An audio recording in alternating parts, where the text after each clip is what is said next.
It's weird to think about, but like the internet from even 10 years ago feels like a completely different world. It really is, doesn't it? We went from these simple static pages to all this. Yeah. Videos, social media, podcasts. It's kind of amazing. And today's deep dive is all about the era that made it possible. Web 2.0. Definitely a turning point. Seriously, imagine for a second a world without YouTube. Oh, man. No Facebook. I can't even. Not even Wikipedia. Right. Was life before Web 2.0. Wild. We were just dipping our toes into like the shallow end of the internet back then, mostly consuming information, not creating it. Yeah, totally. Yeah. It's strange to think about just reading websites and not, building our own, not uploading our own videos for everyone to see. I mean, remember when Wikipedia first blew up? Oh, yeah. We all thought we were experts on everything. Armchair experts. Exactly. So where do we even begin with this whole like user-driven revolution? Well, the term Web 2.0 itself, it popped up around the mid-2000s, coined by this tech visionary dude, Tim O'Reilly. He basically saw software as something that should be constantly evolving, like based on how people actually used it, Sure. constantly learning, constantly adapting. So it's not just a bunch of engineers in Silicon Valley deciding what we get to see and do. Exactly. You are no longer just a passive consumer. Your voice, your content, even your clicks, it all played a part in shaping the digital landscape. So like with Web 2.0, the internet became more about us, the users, and less about just like receiving information passively. We became active participants. Exactly. That's so cool. And it felt like almost overnight, everyone had a blog. Right. It's like this explosion of personal expression online. Everyone and their grandmother, yeah. And YouTube. Those early days were wild. Total Wild West. It felt like anyone with a webcam and a half-decent internet connection could become a star. User-generated content, though, it wasn't just some fad. Right. It was a complete 180 in terms of, like, who had the power. You saw that with citizen journalists. Yeah, Right? exactly. Challenging traditional media, getting their voices heard. And influencers. Oh, yeah. Suddenly wielding this crazy amount of influence over what people bought and cared about. A teenager reviewing makeup in their bedroom could have a bigger impact than $1 million ad campaign. Crazy.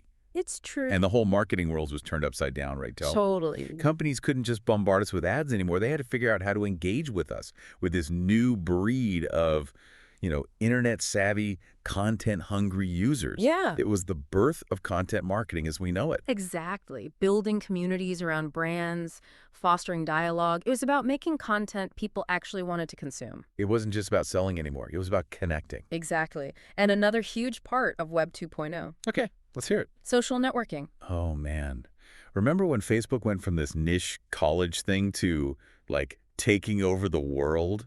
It happened so fast. Practically overnight. And then Twitter, LinkedIn, Yeah. all these platforms where we were suddenly connected to friends, family, colleagues, you name it all, in real time. Across continents. But it wasn't just cat videos and vacation photos, right? No way. Social media became something much bigger. Way bigger. The platforms, they became tools for social change. Like, look at the Arab Spring. Right. Social media's power to mobilize movements, to give a voice to people who had been silenced, citizen journalism on a global scale. Real-world consequences. Yeah, it's kind of crazy how quickly something so powerful can, go from connecting people to spreading misinformation. It's the double-edged sword of technology, right? Like, Yeah. the potential's there for good and for, well, not so good. And that's something that Web 2.0 really brought into focus. For sure. But hey, can we geek out for a bit about the technology itself? Because all this stuff, this social media user-generated content, it didn't just magically happen, right? Absolutely not. There were some serious tech brains working behind the scenes. Oh, yeah. Some serious engineering feats. Like, people forget that. Yeah, because we just see the flashy interfaces, the viral trends, but behind all that. Code. Lots and lots of code. Exactly, yeah. So what were some of those game changers, besides the code, obviously? Well, for starters, there's AJX. AJX. Okay, so for those of us who aren't, fluent in code, what's AJX? Right. So remember back in the day when you had to refresh a whole website just to see new content? Oh, yeah. Painfully slow. The worst. AJX changed that. Okay, so how? It allowed for smoother, more dynamic web experiences. Like, websites could update in real time without that annoying refresh. It's funny how quickly we get used to things. Now, if a page doesn't load in, like a nanosecond. You're God. Exactly. But yeah, Web 2.0, it definitely raised the bar for our digital expectations. Big time. So AJX, that was a game changer. What else? Oh man, JavaScript frameworks were huge. Those are the things that let developers build those super complex interactive websites, right? Exactly. The stuff we just take for granted now. Totally. Think about the difference between like a basic website from back in the day and something like Google Maps today. You can zoom in, pan around, get real-time traffic updates. Yeah. That's the power of JavaScript frameworks at work. Okay, that's super cool. But you can't talk about Web 2.0 without mentioning APIs, right? No way. It's like they unlocked some secret language that let different apps and websites talk to each other. They were the unsung heroes, for sure. They made the internet feel less like a bunch of separate websites and more like one big interconnected ecosystem. Right. So instead of like downloading a YouTube video and then uploading it to your blog, you could just embed it directly. Exactly. Or logging into a website using your Facebook account. Which I do all the time. All about making things seamless, user-friendly. I can get behind that.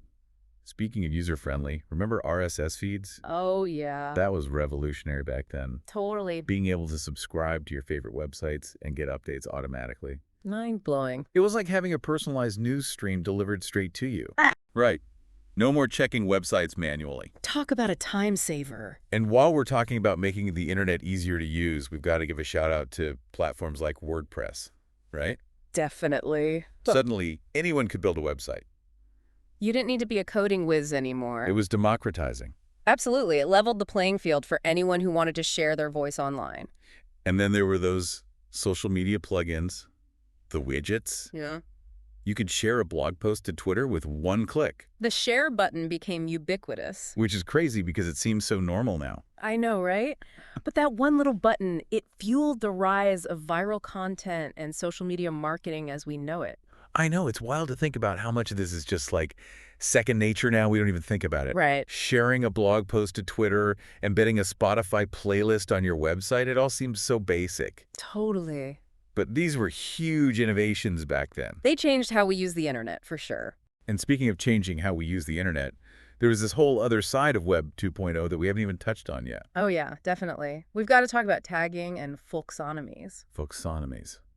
Okay, now you're just using big words to sound smart. Hey, I'm always smart. But no, seriously, it's not as complicated as it sounds. Okay, good. Because I was about to pretend I knew what you were talking about. Folksonomies, they're basically just systems of classification that come from users tagging content themselves. So, like, instead of some expert deciding how to categorize everything, Exactly. it's the users who decide what goes where. Think about platforms like Flickr or Delicious back in the day. Okay, yeah, I vaguely remember those. People would add tags to their photos or bookmarks. To categorize them in a way that made sense to them. Yes, it was like crowdsourcing categorization. Crowdsourcing, there's that word again. Yeah, But I get it. It's like we were all mini librarians organizing the internet together. exactly. And that had a huge impact on how we find information online, even today. Oh, yeah. It laid the groundwork for things like hashtags, which are everywhere. Ah, hashtags. The backbone of Twitter. And Instagram.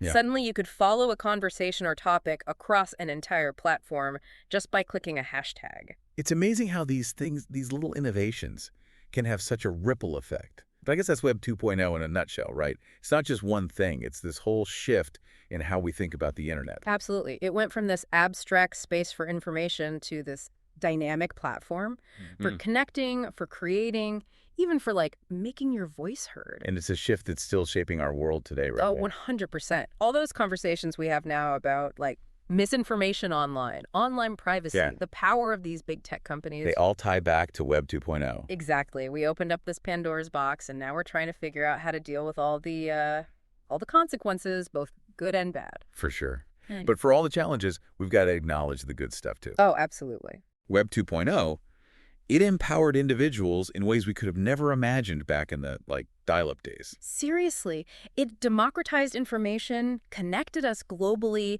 created entirely new ways for people to express It's themselves. pretty amazing when you think about it. It really is. Well, this has been an incredible journey.